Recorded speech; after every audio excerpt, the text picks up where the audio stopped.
What's going on, you savvy spenders? Today we're talking a little bit about debt. More specifically, personal loans versus credit cards. Let's get into it. Stop wasting money on that dumb shit and instead put it in investment. I know it's tempting. You'll spend it and be broke again. So let's kick things off with personal loans. Did you know that as of the fourth quarter of 2022, over 22.5 million consumers had an unsecured personal loan with an average debt per borrower of $11,116? I mean, that's a lot of cash on who knows what, because a personal loan you can say is just about for anything. Personal loans can be nice because typically they have a little bit longer period of time you have to pay them off.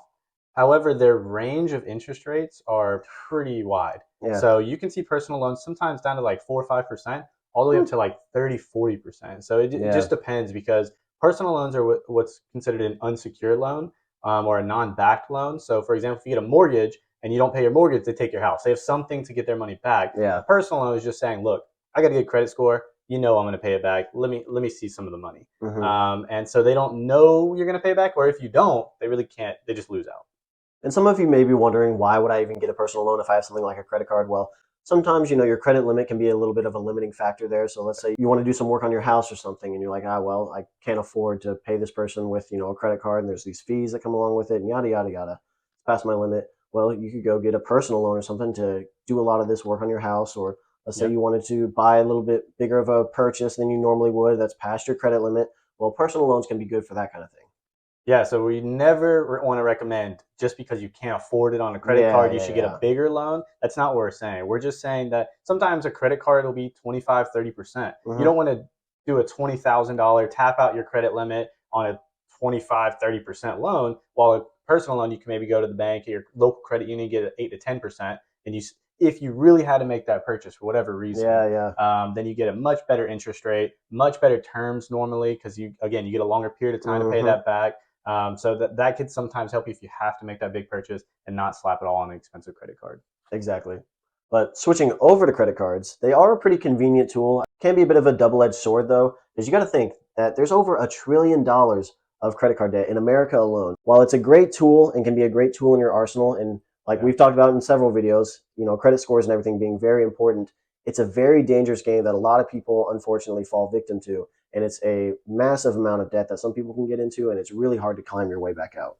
And I just want to add, that was a great segue, like perfect for the credit cards, and they're rolling into the credit cards.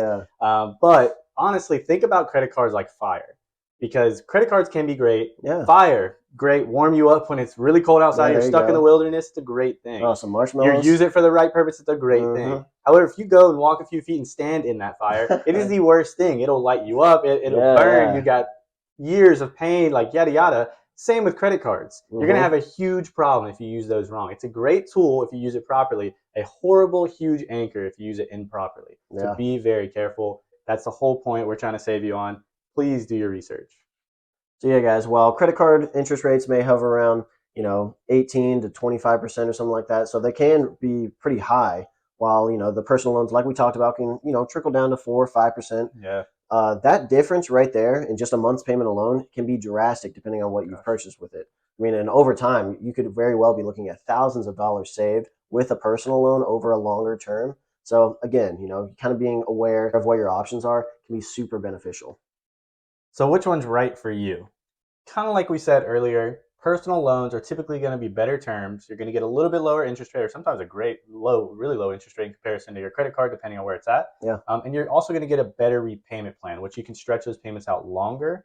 That credit card, if you're going to put a large payment on a credit card, it's probably not the best. But if you're going to just do day-to-day payments, it makes no sense to go to the grocery store and get a personal loan. Or even if your grocery budget's $300 a week, I don't know. But that still, again, doesn't really make sense. So those small everyday purchases, you'll probably stick to a credit card, still pay it off at the end of every month. And then a personal loan is going to be probably a bigger purchase that you don't want to accrue tons of interest on, and you're going to get better loan rates, all of that stuff. Yeah, for sure.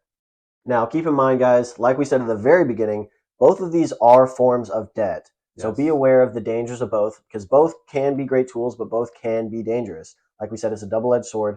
So just be aware, which one's right for you. It ultimately comes down to kind of your situation, being aware of the risks and rewards of using one versus the other.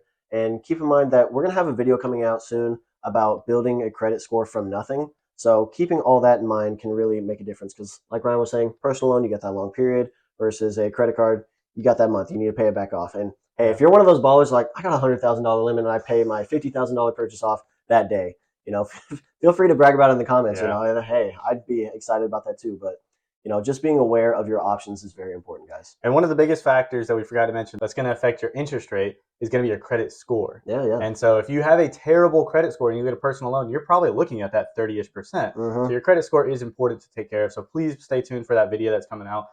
Even if you are starting at, say, 700, that video is going to have great tips for how you're going to improve it to 800, 850, just so that you can get the top end interest rate, where it comes to personal loans, credit cards, all of that. So stay tuned for that video. Thanks for watching. Of course, leave a comment. What do you think we're drinking? Leave it in the comments, and then we'll see you in the next video. Yep. Thanks, guys.